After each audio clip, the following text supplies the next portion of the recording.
Hello, my friends. It's Marie from Marie's Gold, and today I have the lovely Emily Fisher. Hi, Emily. Hey.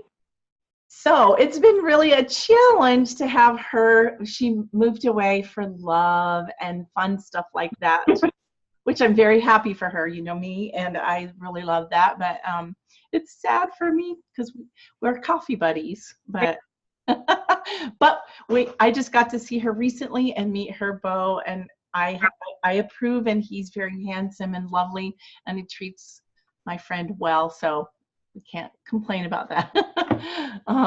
So one of the things that I love about Emily and I, so we met almost 3 years ago. Well, first, I loved that we got to go to Goddess Fest together. Yeah. That's always one of our favorite things to do.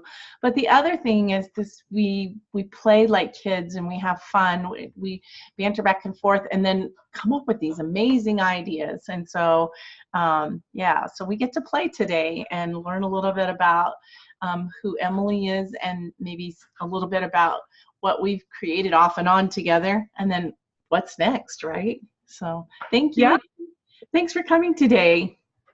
Yeah. Thank you so much for having me. I'm so excited. I've been wanting to do this for a long time, and I'm really glad that things just lined up to make it happen. So definitely divine timing as far as that goes. That's for So sure.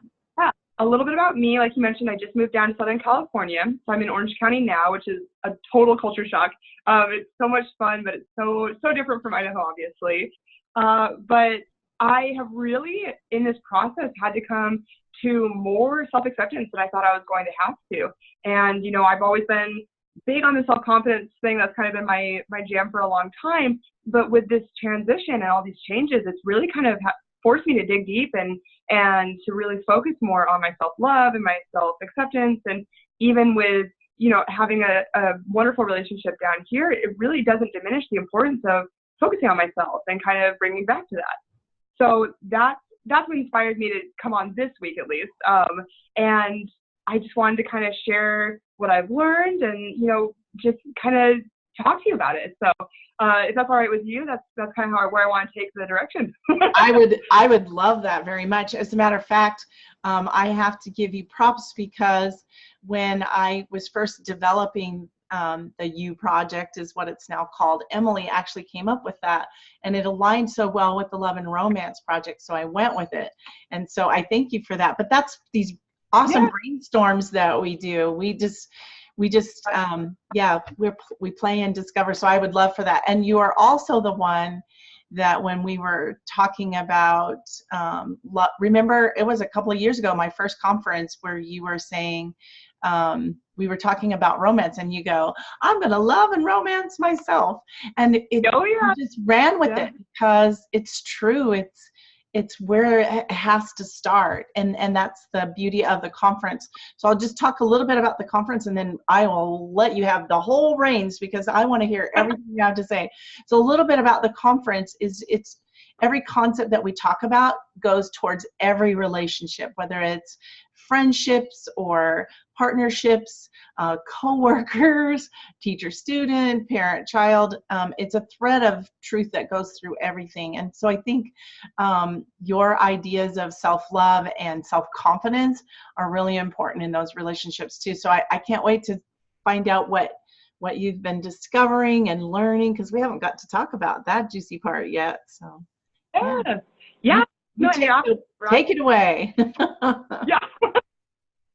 You're absolutely right. I mean, the relationship that we have with ourselves is by far the most important relationship we'll have in our lives. It sets the foundation for every other interaction, every other relationship that we have with people. So it's something that I do personally like to focus on for myself. And, I love that you allow me to be part of these projects because it is such an important part of even your romantic relationships and your non-romantic relationships.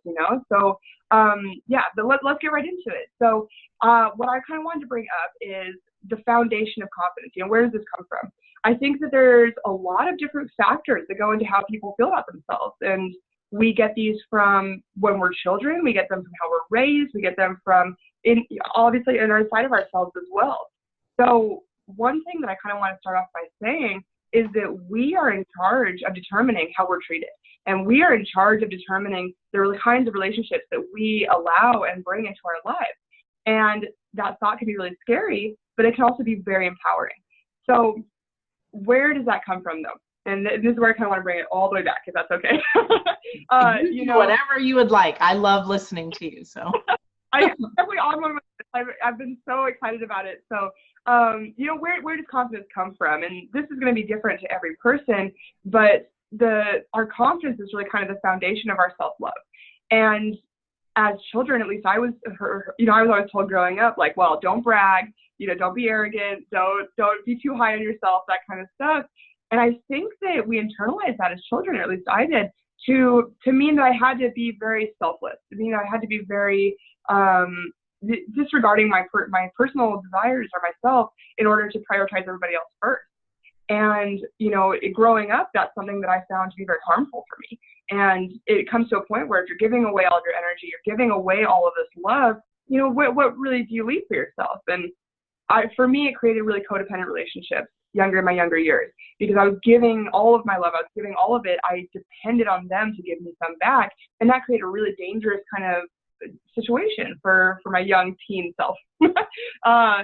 So that was kind of the turning point for me in realizing that we need to foster relationships with ourselves and to, like you said, romance yourself, really develop this interpersonal relationship that is interpersonal. So anyway, this is kind of where I'm coming from with all of it. This is my background with it. And like I said, with this journey, it has been a process of finding out new things about myself, going through things that I have never moved out of state before. So going through those things now on my own, and really kind of rediscovering who I am as a person. So that's kind of the background to it. And I think that when we are romancing ourselves, we have to come to a point where we can accept the things about ourselves that we don't necessarily love.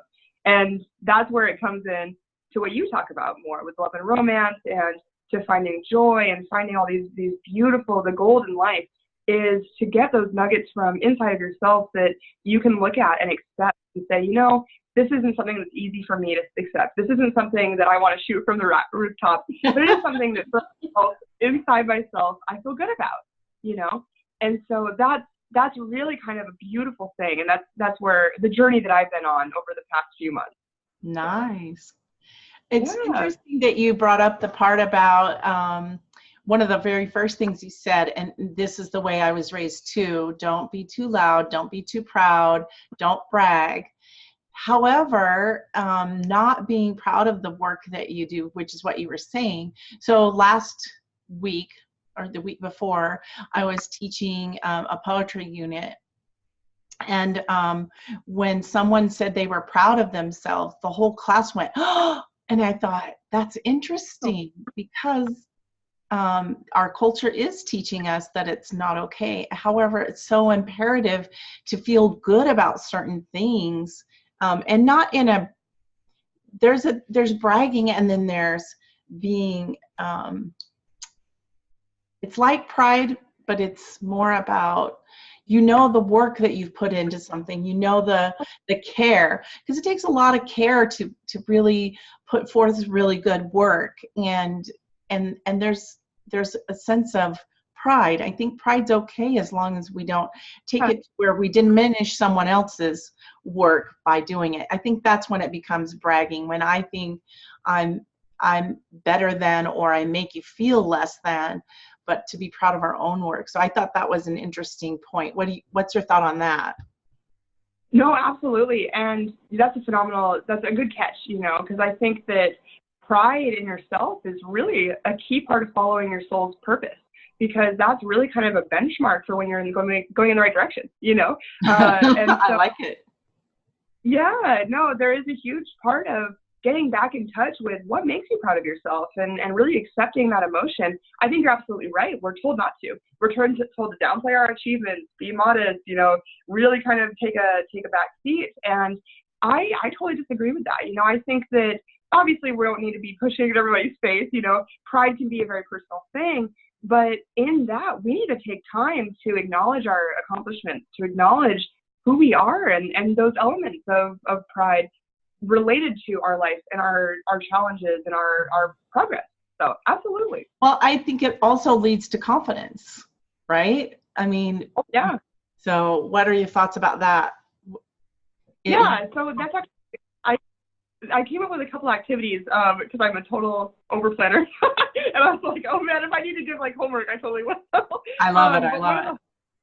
yeah, one of the homework items I came up with was actually to name 5 things that you're proud of for yourself, and to also name 5 more things that you'd be very proud of yourself if you were to accomplish them, then make a plan to do so. So, and where I come from when I thought of that actually was in the context of being in a relationship. So for me, I was single for so long that when we first started talking about these projects, I was single. And so that was more my wheelhouse.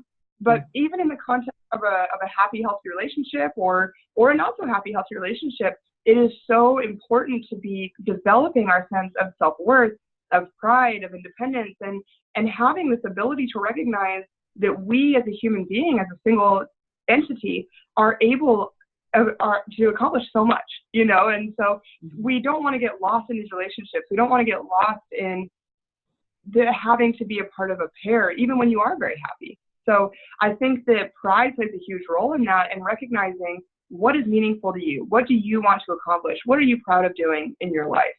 So. And what did you come to this earth to do, right? I mean, being in a relationship is awesome, but is there things that bring you joy in addition to your relationship? It's not sometimes we think it's a this or that, but it's a both and, right? We can have a relationship, and I'd really love to know, because I don't think I've gotten to talk to you about this since you have been in a relationship, because I know that you've done a lot of personal work, and you were in the middle of finishing personal work when you met your guy, and you were working on yourself there. And so I think the question I want to know is, how is it different now? What do you? Okay, I got a lot of questions, so I'm going to slow down. Please forgive me. This gets so exciting for me, because I think that the time that you took, there are a couple of steps that I know you made, and I'm probably more, so you can expand on that too. But one of the steps you made that I think is really brilliant is when you were deciding whether to move to California, you just slowed down. You both talked about it. You talked about all the hard things too. You had those very courageous conversations, and you stood up for the things that you wanted in the relationship as well as what you believed. But you also decided that when you got there, to have your own place and to see how things were, to navigate that kind of thing. So I'm just wondering, what are some of the things that really helped you develop your relationship as you're going from a single person to deciding whether you want to move it with someone and be in a more extensive relationship? Does that make sense, the question I'm asking? Yeah, no, I mean, lots of good questions in there. So I think kind of going back to the beginning of those tough conversations, one thing that makes me really think of is the importance of boundaries too, of expressing, and that's a huge thing in self-confidence, is knowing that your boundaries and your concerns are valid, and that they are something that is worth expressing and communicating, especially in the context of a serious life change or a serious relationship. So I think that's a huge part of it, because one thing that I always bring to the table is I am not afraid to say what I think. And, for better or for worse, there's kind of this expectation that, what I say might not go over very well, but we're going to talk about it to understand my intention behind it. We're going to go over it to understand my concerns. And then that leaves it all out in the open, so there's this expectation of honesty, this expectation of all the information is available. You know what I mean? Mm-hmm. What were you going to say? No, I resonated with that. When you said honesty, I just said yes, because when you tell me how you really feel about the hard things, then when you tell me something great, like that you love me or that you care about me or you accept me, I can believe that too, right? Absolutely. It's a thread that runs through all of it. All the conversations are honest, so I can believe what you're saying, and I'm also confident that when you have a need and that I might not be meeting, that you will let me know. I mean, and there's security, a little security in that as well. Absolutely.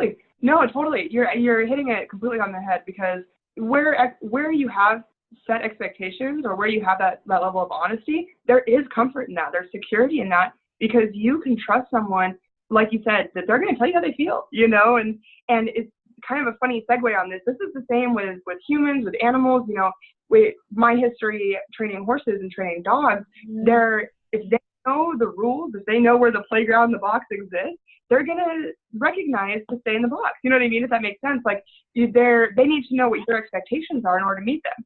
And I think that in relationships, it's the same way. You have to very clearly communicate your expectations and your boundaries, and have those parameters set out so that people know where you stand. And so you're absolutely right. Like, I think that's so critical, for sure. And it does lead to a level of comfort. I love that. Yeah. I love that. So, I know that someone will ask me, so I'll ask you and you can decide to share or not, even if you have just one. Do you have rules of engagement, or, like you were saying, just the boundary part in your relationship? Are there any of them that you think that work really well in case someone was looking for? So, like, for example, in our relationship, if we hardly ever fight now, because we've been together 24 years and we pretty much know where all the boundaries are. But if something comes up for us and it feels like we can't talk about it, maybe we're angry, we're sad, or we don't know what we're feeling, then we'll ask for a timeout kind of thing. Joe calls it cave time. And we don't leave the premises, but we do say, I need to come back to you on that, because you don't want to say something that you'll regret later, because you don't really know what you're feeling and you're probably grasping, or B, it might not be the right timing. And so that's one of our rules. So do you have any kind of tip that you would give anybody about what your rules of engagement are? Yeah, that's another really good question. And I totally agree with what you said. I think it's going to be different for every couple, but the overlying thing is just to respect what the other person needs. So when you are setting your own boundaries, and especially people with lower self-confidence or with low self-esteem, that's going to take a lot of internal searching, because you need to recognize what is too much for you. What do you need? What do you need to tell this other person that they can understand what you're asking for? And then also to respect what they need as well. So, one of our rules when we do have fights is that we'll never threaten to break up unless that's something that, we want to have on the table, which so far it has never been the case, but it's something that I had to say, I have a fear of, or I guess maybe not a fear, but I have a tendency to immediately leap to that. When someone fights, oh my gosh, it's a breakup, and that's just an association that I've had. And so we had to make the rule that if we fight, we don't put that on the table. And that's something that has really worked well for my comfort level in being able to argue and to have reasonable discussions, I don't think any threat to the relationship should ever be put on the table. Not like that. It's in the heat of the moment. It's not fair. It's not. Yeah. It puts another person in a defensive mode rather than a offensive, let's work on this together as a team. And it also allows you to come up with creative ideas for making things work.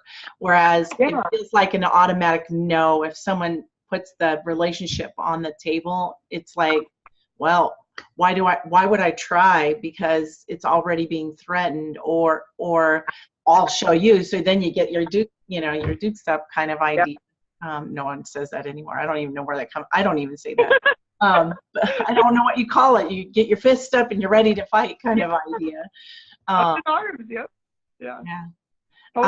I love that. And then for you, what does self-love mean? Like, now that you're in a relationship, because before you did a lot of contemplation and you did a lot of really special things for yourself, which I would like you to mention that in a little bit too, because I do have a lot of single people who are looking for, what does it look like to do self-love so they can have the relationship they want?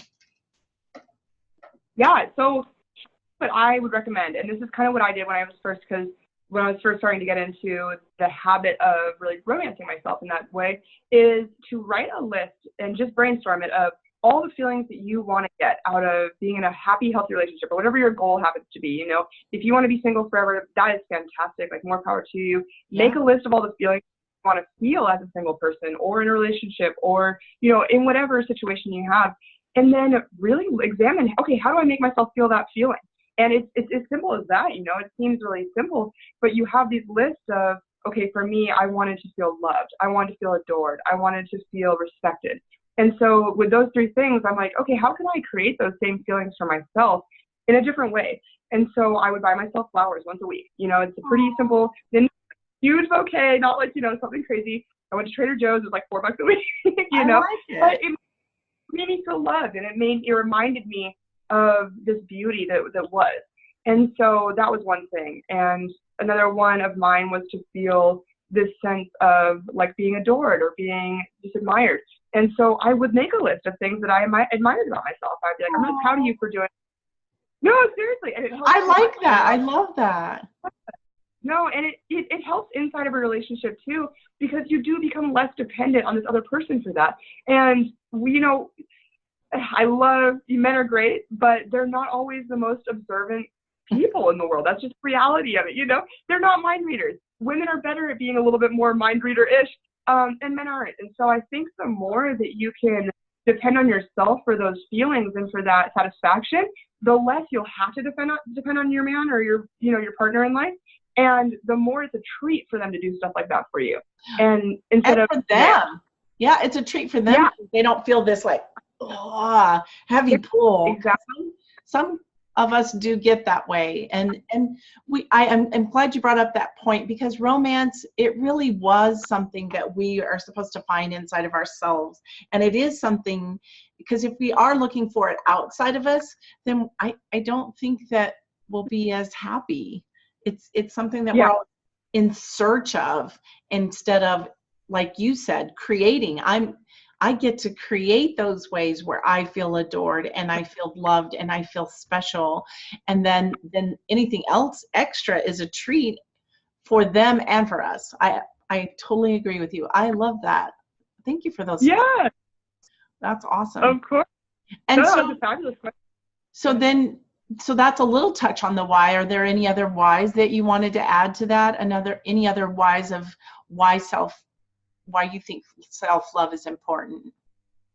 Absolutely. I mean, just to go back to kind of what I said at the beginning, self-love, it not only is the foundation for all of your relationships in life, but guys, it really is the template for it. The way that you treat and care about yourself and think about yourself is a template for how other people are going to treat you. And that is, I mean, it can be a really hard reality. I remember being very insecure myself, you know, especially when I was younger, and I would let people walk all over me. I would let pretty much any treatment that people gave to me, I would accept. And I can tell you right now that it's not the case anymore in my life.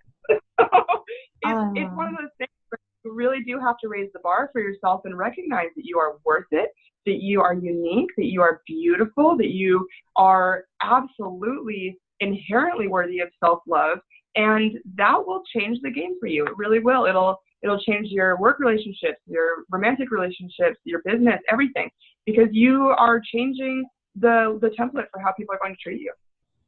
I love that. I like you calling it a template, because I do think it's very, very foundational, which includes, my friends, self-talk, because there are things that we say to ourselves, and you know who I know I have in my life, and I know just about everybody, there are things that we will say to ourselves that we would never say to a million years to another person, right? And so it does matter what we're saying to ourselves, which leads back, we've looped back to confidence. That's where confidence comes from, because I don't know, it's just really important to take those thoughts captive and look at it and go, you know, that may not be so nice, may not be so true. It doesn't mean to not be accepting of some of the things that you were saying earlier that we may not be so proud of. That's a whole different thing.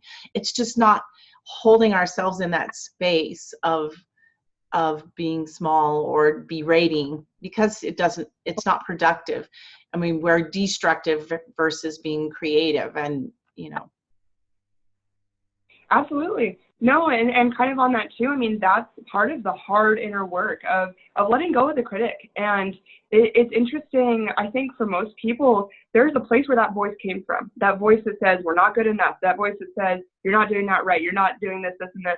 You know, there's a place where that comes from. And so that does take a lot of work to look internally and say, is this coming from my higher self? Or is this an expectation that I thought I had to meet? Or is this something that I am holding myself to that I would never, like you say, I would never expect a friend to hold themselves to the standard or to be this way. And that's a huge distinction in your self-confidence, because guys, if you can't forgive and love and let go, all of those little imperfections, you're going to find them. I mean, they're there. You're never going to become so perfect that they're not there. So it really is a matter. I know, I hate to break it to you.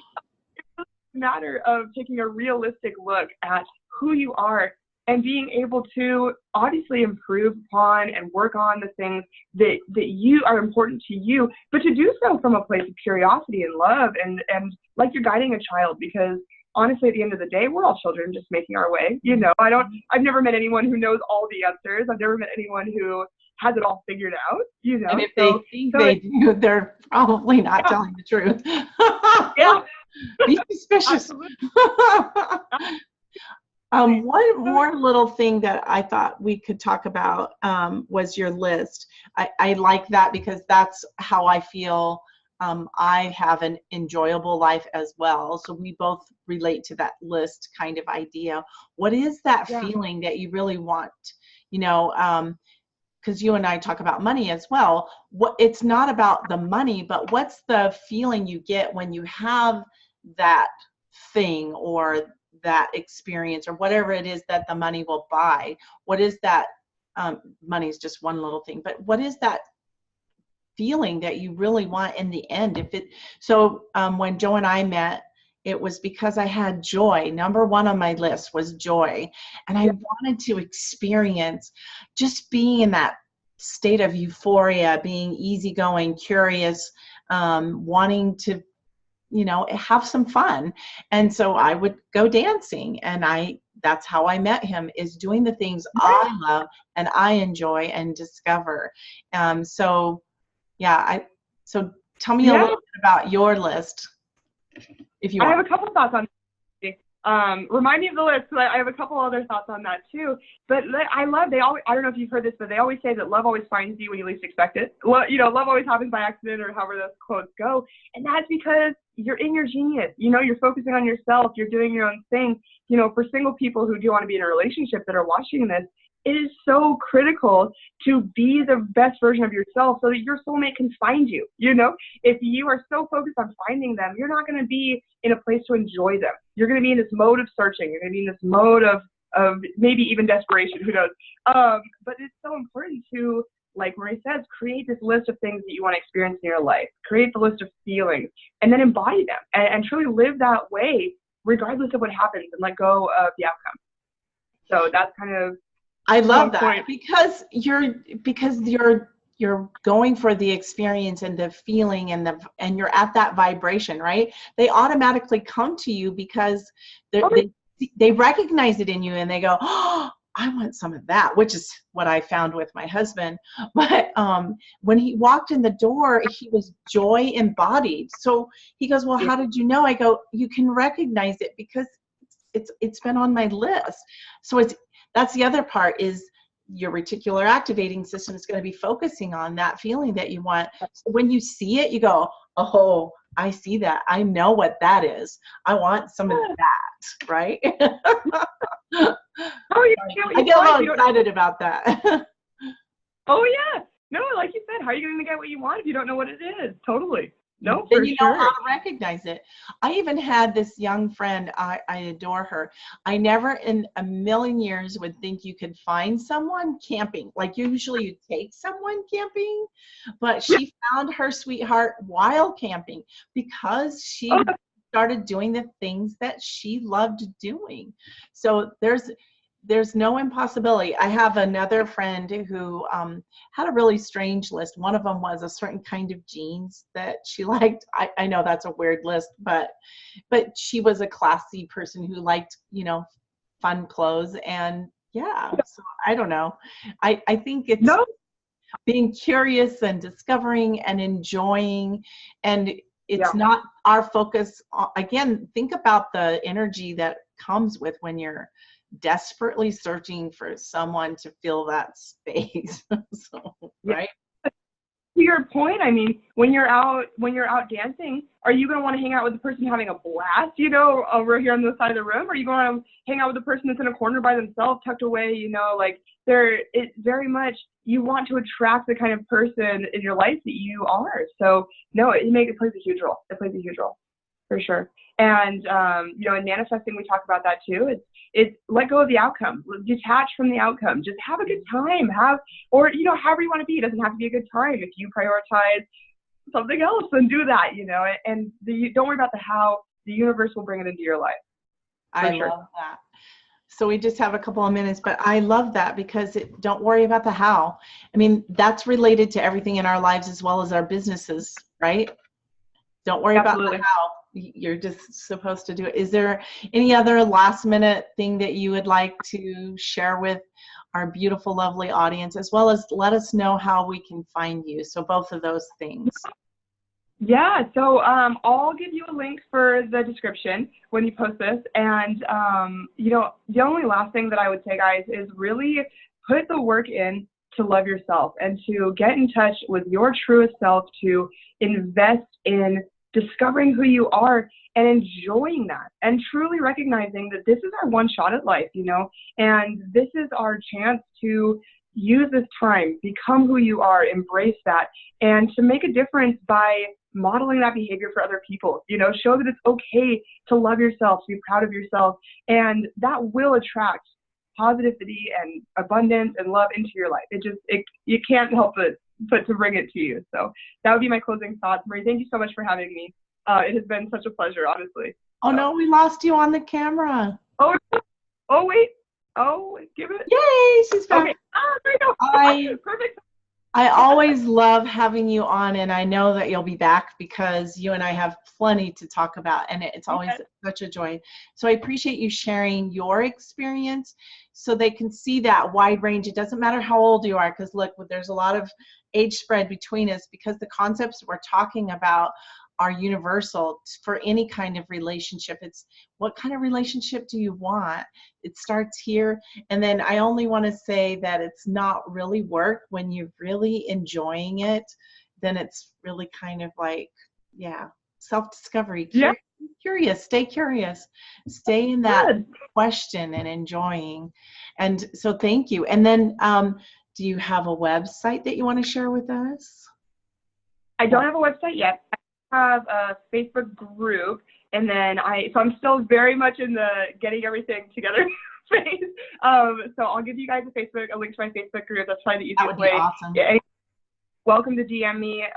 Send me a message if you want more information about what I do, and we can just go from there. So I'll give you all my links, and we'll just kind of touch base in the description. Emily has such a big heart and lots of knowledge for, I always tell her that I wish I knew all that she knows at her age, because I just think it allows you to have a more enjoyable life for a very long time, which I've been very blessed with too. But just, go have her as a coach. She's brilliant. And I think one last plug for you is that Emily's really good at breaking down processes too. So if you're stuck in a certain situation, she's really good at analyzing things and breaking it down into functional pieces. And then she has a whole bunch of tools to help you with it too. I said to. I'm in a little silly mood. I had a very, very emotionally intensive week, so I'm a little giddy. Yeah. So it's kind of, it's fun. Speaking of you, proud of yourself. Thank you so much for. I really appreciate you so much. Make sure you get in touch with Emily. At least friend her on Facebook, and maybe even while, like she said, do a DM message so she knows that you're not just, because we get some of those really crazy, strange request. So if you DM her, she'll know that it's because you got to come on, or you got to see her interview and know that she's an awesome person. So thank you so much for today. Lovely. I adore you. Thank you. And, enjoy some of that sun for me, okay? Yes, absolutely. All right. Until the next time we meet, may you find the gold in you. May you find the gold in these beautiful everydays, and may you find the gold in every person. God bless you.